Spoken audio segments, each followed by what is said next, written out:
Very good morning to one and all. Today we are here with one of the eminent expert in the field of sugar and distilling industry who does not require any introduction. I welcome Honorable Dr. S.B. Patil sir, Professor Emeritus. Sir, thank you so much for joining us. And it is our indeed pleasure to have you talk about sugar and distilling industry in India. Thank you, Avdesh. Thank you. So, you have had a very long and illustrious career in sugar and distilling industry. We would like to know your journey, especially as a Professor Emeritus at the Vasant Sugar Institute, Pune, and further how you became the part of the member committee at the Ministry of Environment, Forest and Climate Change, Government of India. Yes, I have been working in this industry for last almost 40 years. And before that also I worked with National Chemical Laboratory.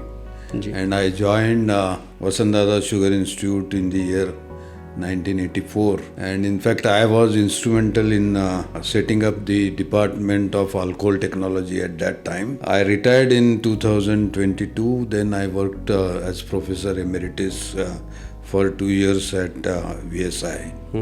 In fact, right from the inception of the Department of Alcohol Technology and Biofuels, I have been working with this institute. And today it is one of the very important department of the institute, and we cater to the needs of the sugar and distillery industry, not only in Maharashtra but all over the country. And as far as you asked me about my involvement with the Ministry of Environment and Forest. So after retirement, they have invited me to work in the committee called as Expert Appraisal Committee, Industry 2, which provides the environmental clearance to the sugar and distillery industry. So there I worked as an expert for the distillery and sugar industry. Government of India has set up a very impressive target for the ethanol blending. What role do you see sugar industry to contribute in this target, sir?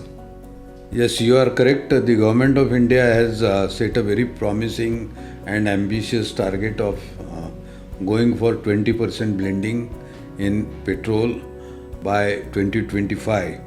You may be aware that initially the target date for blending, achieving 20% blending was 2030. But due to the very promising and proactive role played by the Government of India and the response given by the industry, the Government of India now has preponed the target of achieving 20% blending from 2030 to 2025, and it is expected that by 2025 we will definitely achieve 20% blending. Government of India has set up a very impressive target for the ethanol blending. What role do you see sugar industry to contribute in this target, sir? Yes, you are correct. The Government of India has set a very promising and ambitious target of going for 20% blending in petrol by 2025. You may be aware that initially the target date for blending, achieving 20% blending was 2030. But due to the very promising and proactive role played by the Government of India and the response given by the industry, the Government of India now has preponed the target of achieving 20% blending from 2030 to 2025, and it is expected that by 2025 we will definitely achieve 20% blending.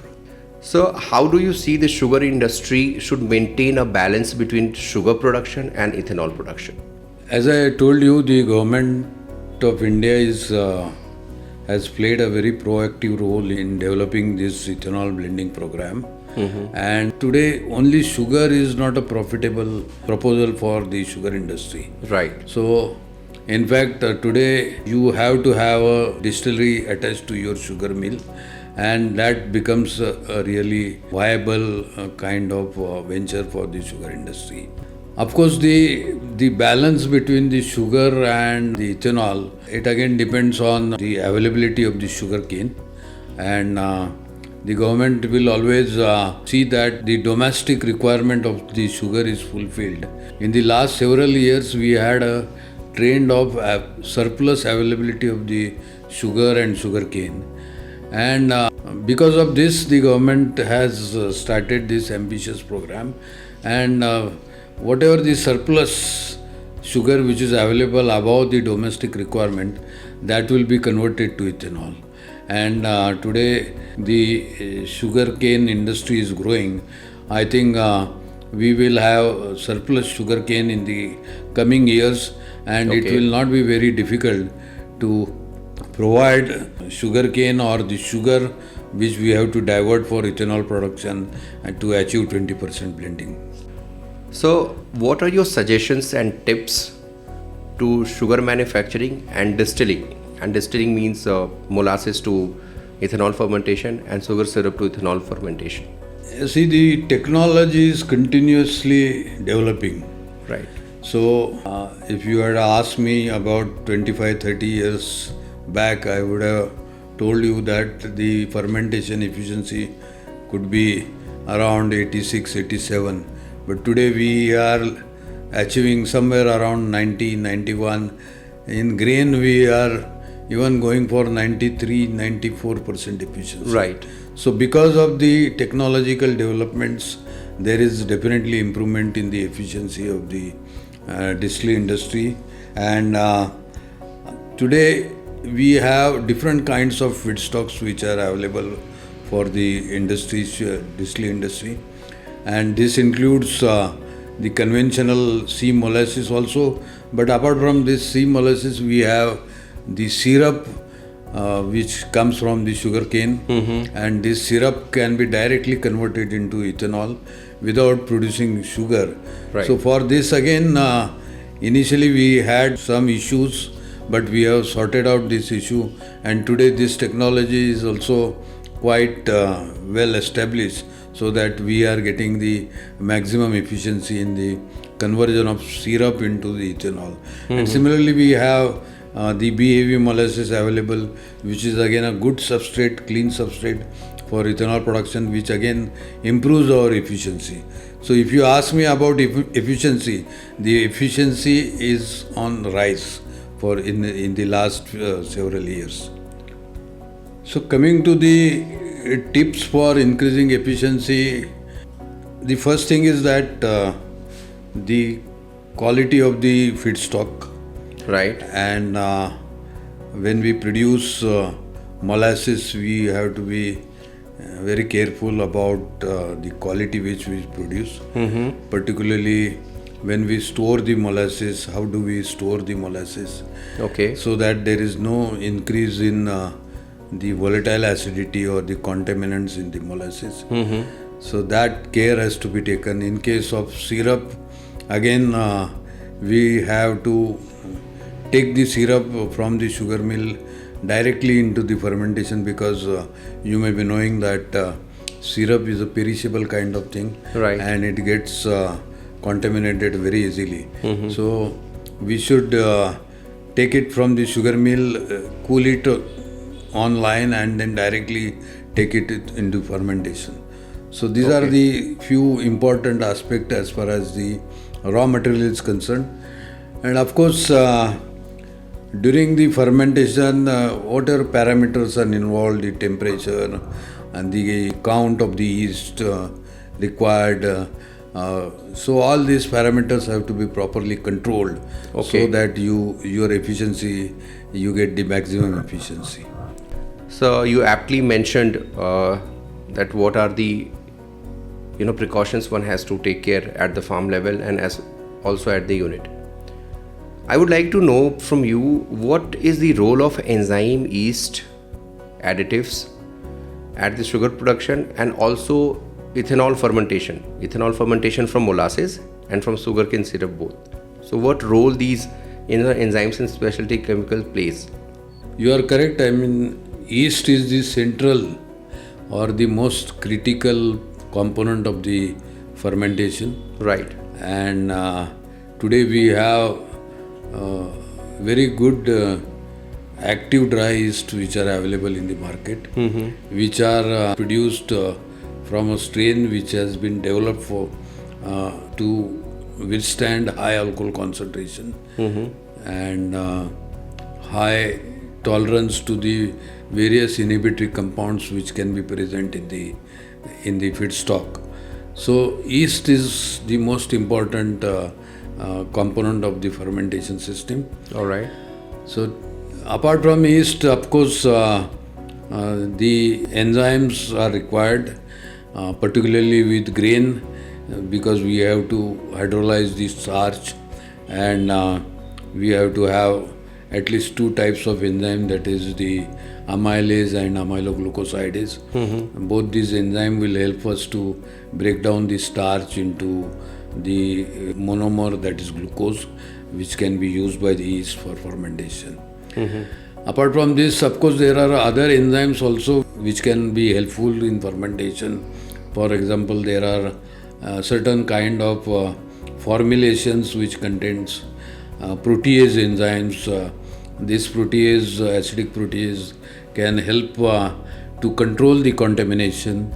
And apart from this, in case of feedstocks such as molasses, we can have little amount of starch and dextran present, and to convert that starch and dextran into sugar and to increase our yields and efficiency, we can add amylase and dextranase also into the formulations. So this kind of formulation are now available, and they are definitely helpful to increase the efficiency and the yield of the ethanol in the distillery industry.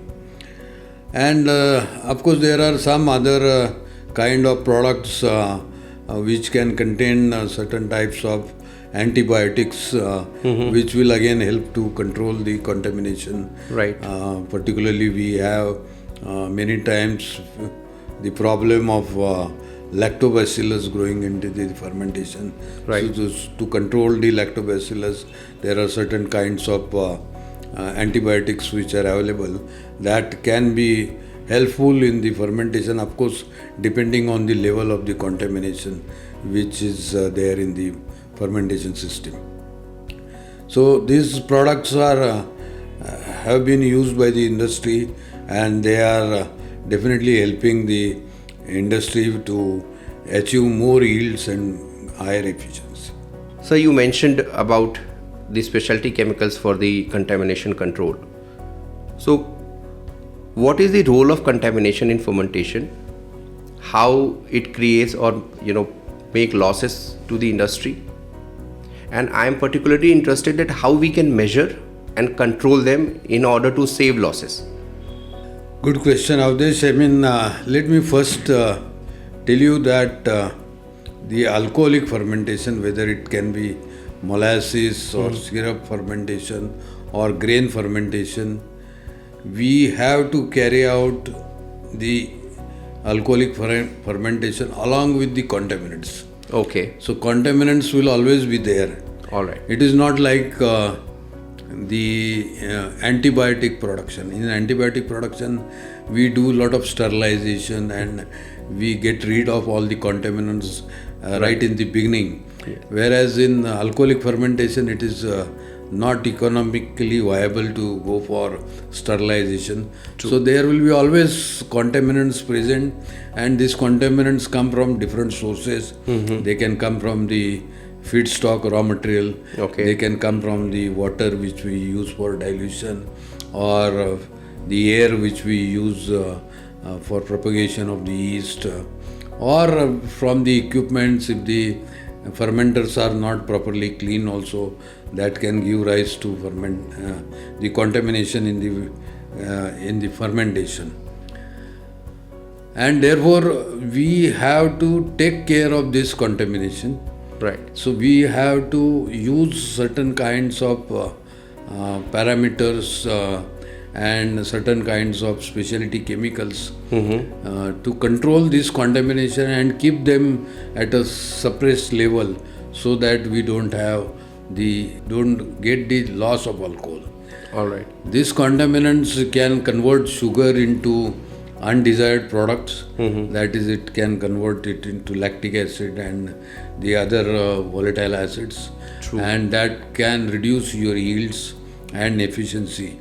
And therefore, we have different types of antibiotics and the enzyme formulations which are available, which can effectively control these contaminations. So you mentioned that lactic acid is there, or if any other volatile acids are there.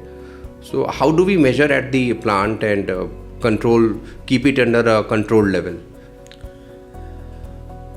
Yeah, I mean, lactic acid, today we have the ready-made kits which are available from a company called 𝐼𝐻. We can purchase this kind of kits and it is very easy to measure the lactic acid present in your fermented wash. So by measuring this lactic acid, we will be able to understand the level of contamination which is there. Okay. And if the level of contamination is higher, then of course we will have to use this antibiotic and antimicrobial agents.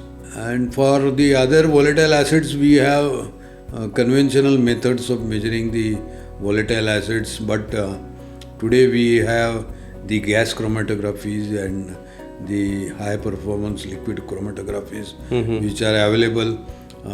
If the distillery industry is having this kind of instrument, they can measure it very fast using this kind of analytical instruments. Right. But otherwise also for acetic acid, we have a conventional titrimetric method which can be used to determine the acetic acid. I mean, the presence of bacteria, particularly the lactobacillus, can reduce your yield substantially. Okay. And we have seen that in a mild contamination, the reduction in the yield can be about 1% of alcohol. Okay. And in a severe contamination, it can reduce your alcohol concentration in fermented wash to around 4 to 5% also. Okay. So that is the range in which the contamination, particularly the lactobacillus contamination, is occurring in the fermentation. So you have to be very careful about this, and for this the best method probably will be very routine microscopic examination of your fermentation broth to know whether the lactobacillus is growing in your fermentation broth. And by routine examination, you can take a prompt action to control the contamination at the beginning of the contamination. You are indeed right that if you try to quantify the losses caused by the lactic acid, it is coming to crores of rupees. What about, sir, preservation of molasses in the unit? Do you think molasses should be preserved? Yes, that is required. We have to store molasses for a longer period of time, and molasses can also get contaminated. And though molasses is very viscous, it has got high bricks, but in some cases we have seen that there can be some bacteria which can still grow. Okay. And that can start eating up your sugars, and therefore there is loss of sugar sometimes taking place. Okay. Of course, for preventing the losses, I would suggest that prevention is better than cure. True. So you have to take care of the basic requirement of storing the molasses. So whenever molasses comes from the sugar mill, it has to be properly cooled down to about below 40 degrees centigrade before it goes to the molasses storage tank. And in molasses storage tank also you have to have proper circulation so that the temperature of molasses in the storage tank is properly controlled, and we also have the facility of controlling the temperature by external surface cooling. Okay. So these are the preventions which we can take. But even after doing this basic prevention requirement, there is possibility that sometime there is a sugar loss. And for this, we have now lot of products which are available in the market, and they can helpful in the reducing the losses of sugar in the molasses storage. See, these losses happen because of the most probably because of the Maillard reactions, which takes place between the amino acids and the reducing sugars which are present in the molasses, and probably this may be the cause of starting of the autocombustion of molasses also. Okay. And for this purpose, there are certain kinds of chemicals, specialty chemicals which are available, which can help in reducing this kind of reactions, and therefore it will help to reduce the sugar losses also. So you mentioned about the losses if it is not being preserved. So just a tentative idea that how much these loss could be if molasses is not being preserved by specialty chemicals. It again depends on the precaution which you are taking. So if you take proper precaution, then the losses can be minimized. If you control the temperature, if you control the, if you have proper circulation, then the losses can be minimized. But it again depends on the environmental factors also. All right. Particularly in the summer season, we have the risk of more reaction taking place in the molasses tanks. And for that purpose, it can be helpful to use this kind of products so that the quality of molasses is maintained properly. So you mentioned about the control, contamination control or identification of the probable losses in the plants. What we have observed is that in Western countries, there are equipments which are being used to identify these contamination or any issue. For example, HPLC is there, advanced microscopes are there, NIR is there. Now I would just like to understand why the acceptance of these equipments, or you find it very rare being used in the units or distilleries in India, and considering what do you think could be the probable reason and how much helpful they could be to the industry if they are being utilized properly? Yeah, you are correct. I mean, not only in distillery industry, but for any process industry, the analysis is the heart of the system. All right. If you do analysis properly, then you can, have maximum efficiency. You can control your process properly. Right. Conventionally, we have been using the traditional analytical methods such as the titrametric methods and the other simple methods. But particularly in the distillery industry, we have not very successfully used HPLCs and GCs and NIRs. NIRs have come recently because NIRs require the libraries also, which are now getting developed. But HPLCs and GCs, they can be really helpful in the distillery industry, particularly in the grain industry also. And they can give you very quick analytical results. All right. But the problem probably, in my opinion, is that there are two things. One is probably we don't have, the trained manpower which can, operate this kind of sophisticated instruments. Okay. In fact, if you go to the pharma industry, these instruments are very common. And right. We have good trained manpower available for this. But unfortunately, in the distillery industry, we don't have, because These instruments are quite costly, and it requires a lot of calibrations and maintaining the equipment properly. Okay. And for this, we require specialized, trained analytical chemists, and they are not really available for the distillery industry. But slowly, I think the picture is now getting changed. Okay. I see there are a lot of industries which are now planning to go for this kind of sophisticated instruments, and in future probably we'll have good analytical support coming up in this industry. You are absolutely right that gradually the picture is changing.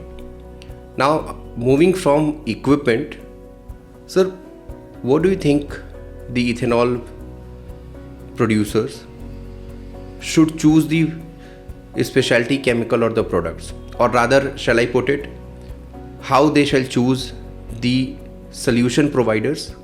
What should be the criteria? Yeah, it is a very important question, and as far as these solutions are concerned, particularly biotech solutions are concerned, I think it is not only the product which is important, Right. you should get the total technical support for using the product.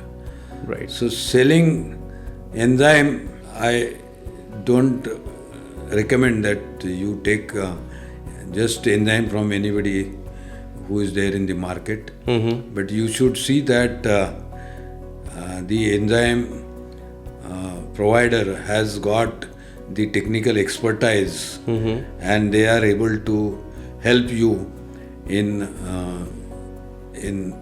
using this product to improve the performance of your process.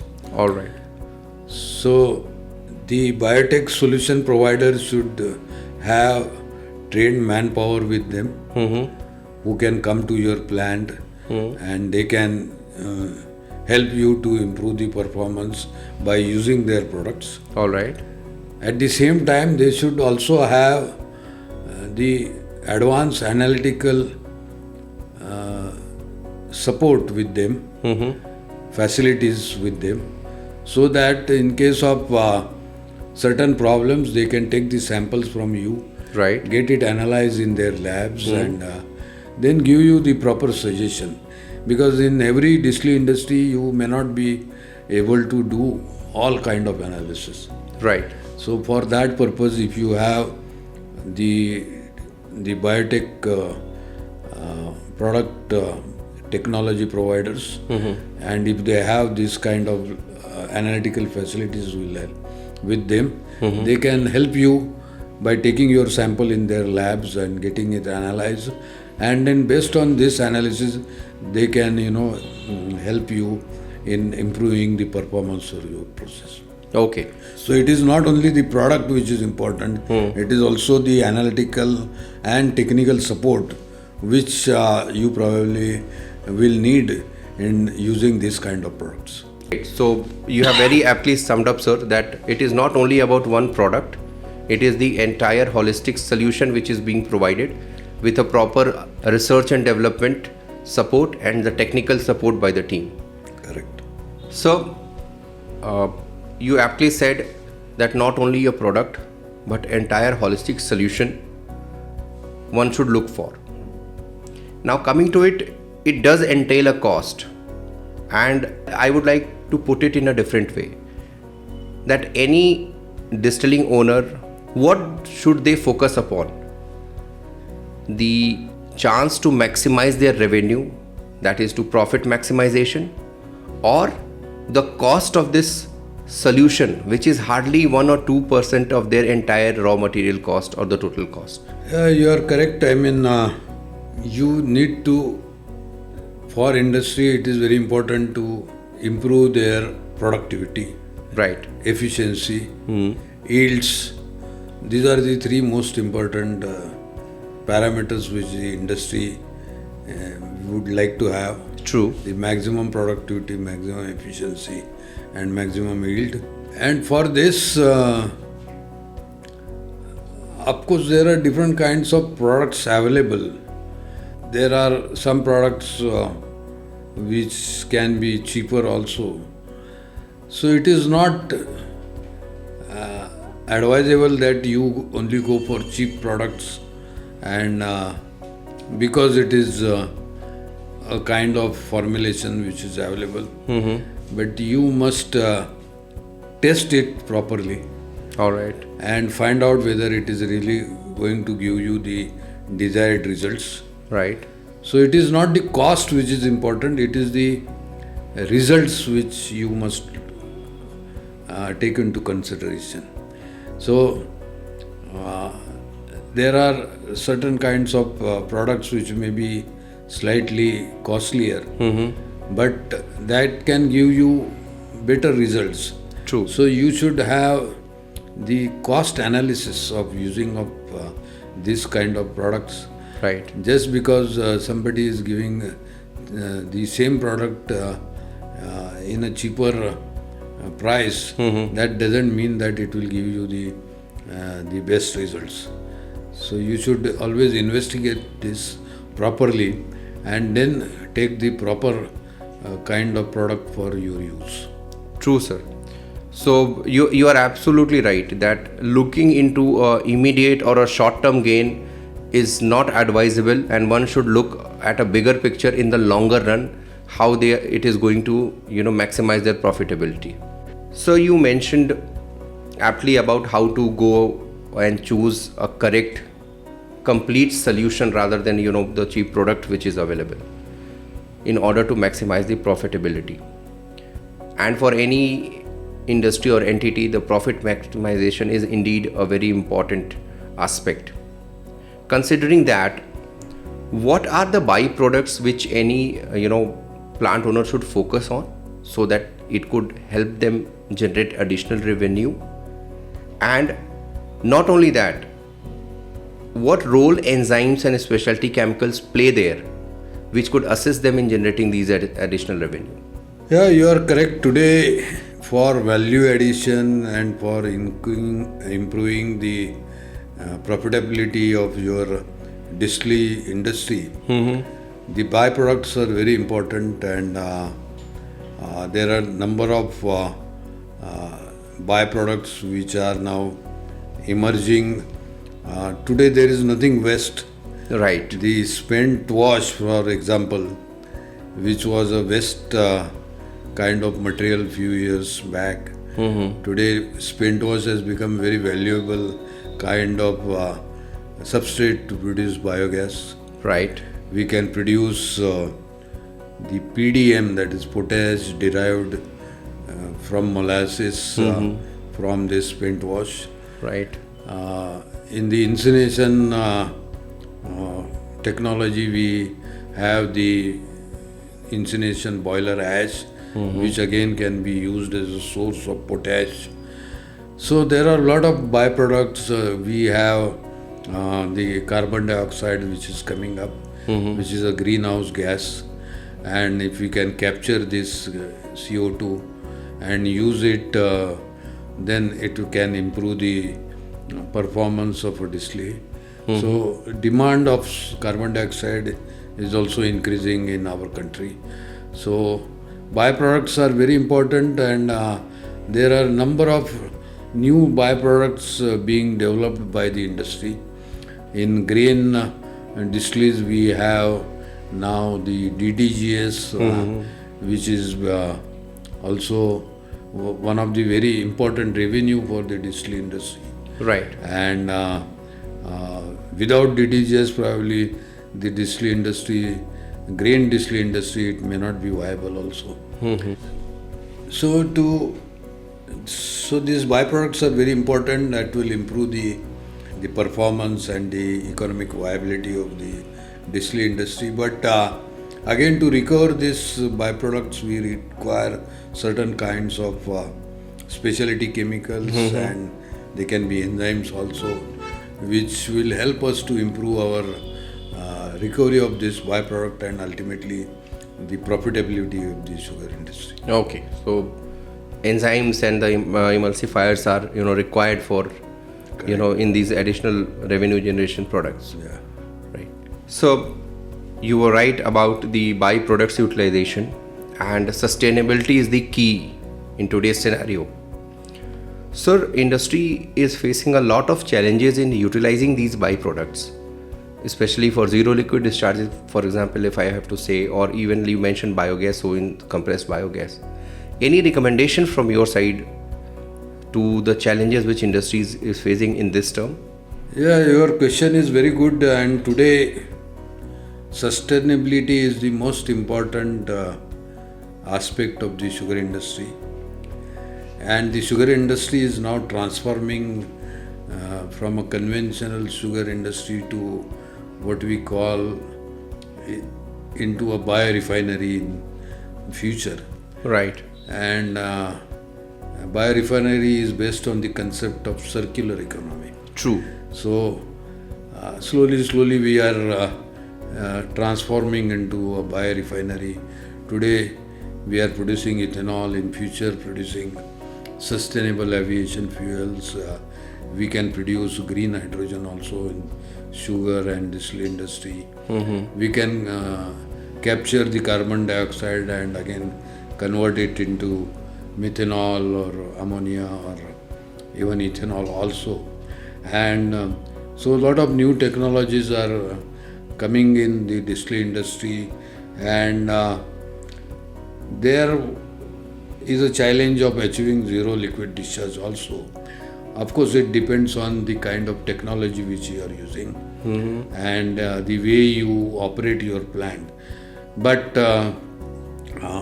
now it is definitely possible to achieve zero discharge. There are technologies available. If you choose proper technologies, if you have proper manpower to operate these plants, I am very sure one can go for zero liquid discharge. There is absolutely no problem. All right. So you very aptly mentioned about the biosolution, green economy and circular economy. Moving on in the same direction, I would like to understand from you about the sugarcane syrup diversion. Gradually it is gaining importance in India. So I would like to know your thoughts on the current state of the sugarcane syrup diversion for the ethanol. What are the future prospects of it, and is it sustainable in the longer term? To achieve this 20% blending program, and beyond that also we will have higher requirements or demand for the ethanol, and there is no other solution than to divert your sugar into ethanol production. All right. I mean, the government of India has done a lot of exercise. They have come out with the roadmap of achieving 20% blending, and they have clearly stated that of the total requirement of ethanol, about 50 to 60% will come from the sugarcane root, and about 40 to 45% will come from the grain root in future. And we can go beyond that also. There is every possibility. Ultimately, this is going to help the farmers also. Right. And for this, the government of India has planned the strategy that they will allow us to produce sugar to the tune of the domestic requirement of the sugar. And over and above that, whatever is sugarcane available, and the sugar which is present in the sugarcane can be diverted into in the form of syrup or BAV molasses to produce ethanol. So in future, definitely lot of syrup will be used for ethanol production, and I see that there will be, of course it will depend again on the monsoon, and if there is a shortage of sugarcane, then the diversion may get slightly reduced. Okay. As it happened previously in the last year. Right. last year we diverted almost 3.8 million metric ton of sugar in the form of syrup and BAV for ethanol production. But last year the government restricted it to 1.7 million metric ton. But eventually it went up to about 2 million metric ton. That was because of the shortage of sugarcane. But looking at the way the sugar stocks are there and the good monsoon which is Ongoing, right? which has already happened now in this year.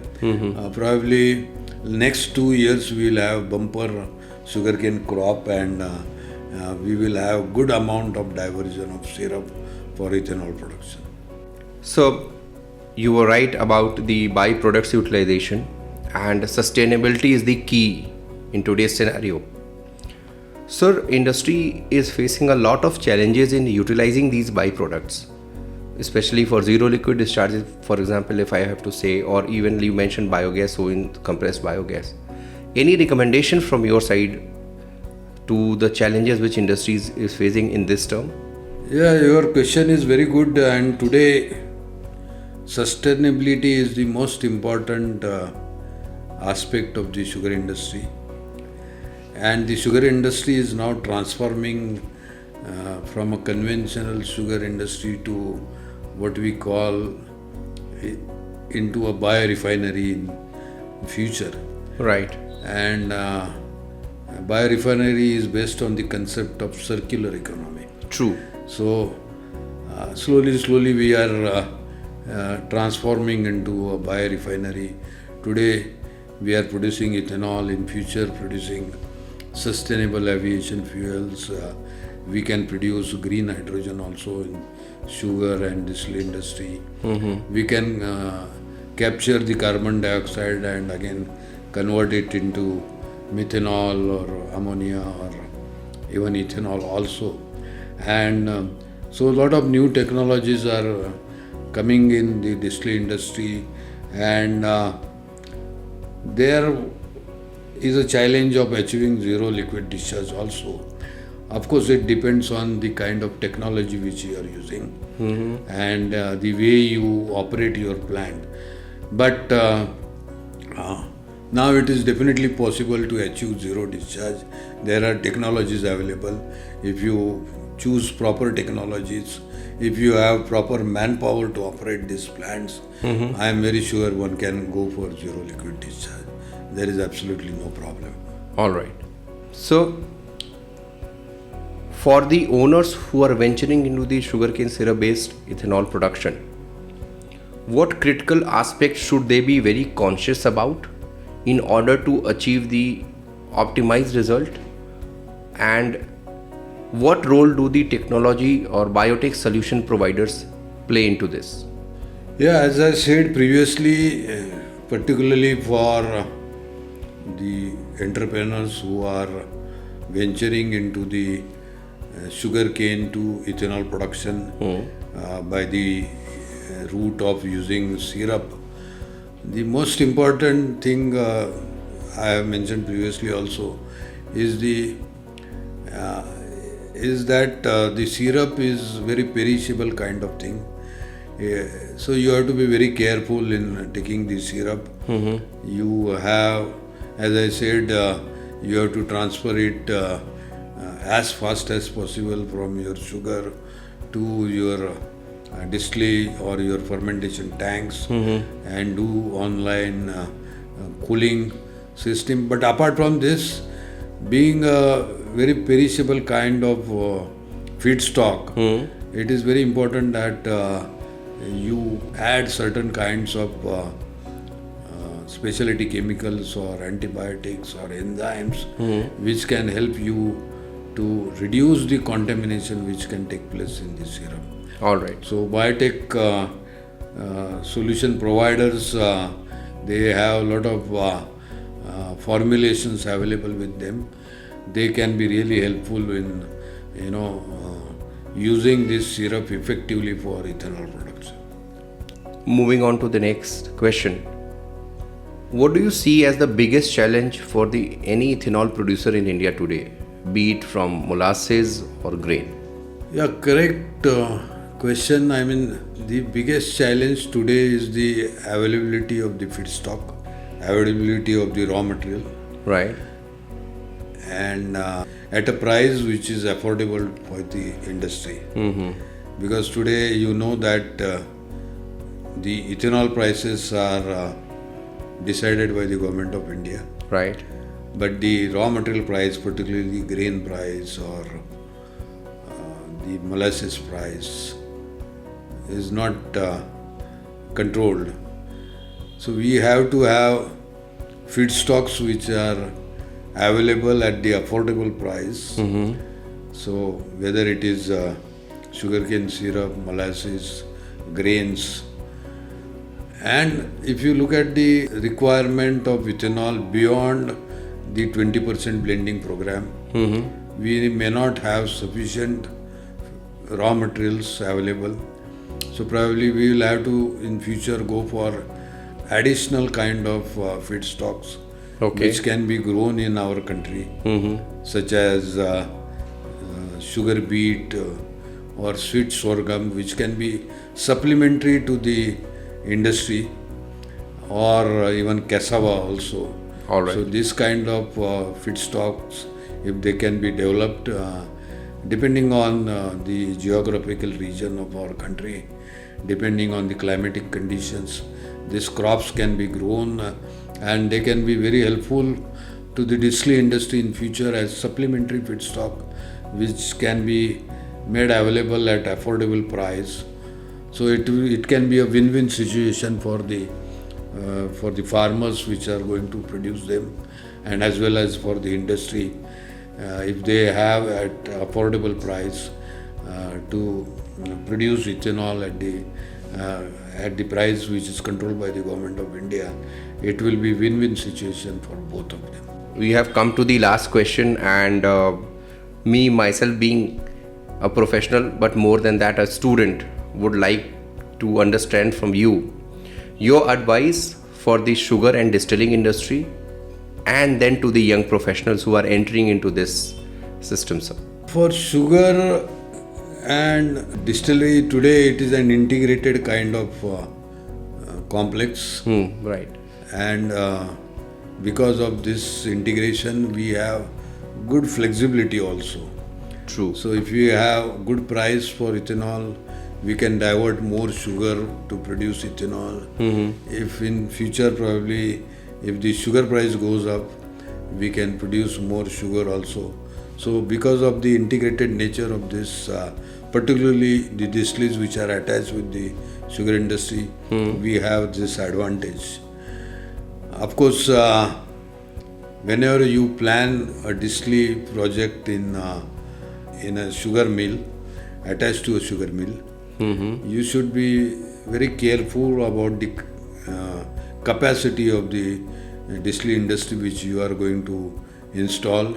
All right. So you should do good calculations of what quantity of the feedstock which can be made available from your sugar mill. And apart from the raw material, there is one more important factor which plays an important role in the cost of production of ethanol, is the quantity of fuel which is available, or the bagasse which is available. Right. So all these calculations have to be made properly so that you have an industry which will not face problem in the future. All right. For grain-based industry also, today we have a concept coming up called as multi-fed kind of distillery industry attached to a sugar mill. So we run it on syrup in the season. Then for few days we can run it on the BAV molasses. But still, if you have shortage of feedstock, you can have a grain also. So we can design the distillery plant in such a way that it will run on grain also in the off season. But again, in this case, the fuel is also important. Today the price of fuel is also increasing. So you have to be very careful about the availability of the fuel. So today, in some cases, we are designing a plant in such a way that we take into account the most important factor of availability of the fuel. Right. And then, of course, the availability of the raw material. So depending on this, we decide the capacity of the distillery, and then we will not face any problem in the future.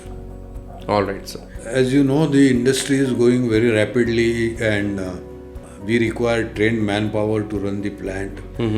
Trained manpower to run the plant very efficiently. So efficiency is the most important aspect, and for this we require trained manpower. Right. We require young professionals, young chemical engineers, young biotechnologists, young alcohol technologists, microbiologists. They can contribute to run the industry efficiently. So this is growing rapidly. As per my knowledge, the remuneration in this industry is also quite good. Today we have about, as per my knowledge, about 600 odd units of distillery industry. Every unit may require about 80 to 100 trained people. So there is a good scope for the people to come and make their career in this industry. So I want the young, hard-working, dynamic, enthusiastic people to come, and as far as the technology is concerned, as far as the developments which are taking place in this industry, it is very interesting, and therefore it will be very helpful for the young people to learn more and to contribute to this industry. Thank you, sir, for your insightful session. It was indeed very, experience to talk to you in person, though we have met at multiple forums, multiple times. Thank you for taking us through the journey, and also, giving your insight on how the industry should operate, what are the factors we should, take into consideration, how a holistic solution is very important, and not only a product matters for the optimization and the profit maximization for any of the plant owner. So with this, we come to an end of this insightful session with Shri S.B. Patil sir, and we would like to conduct these kind of sessions many more. So I thank you again, sir, on behalf of the Catalyst Group, and thank you for your time, sir. Have a good day. It is my pleasure. Thank you very much. Thank you, sir.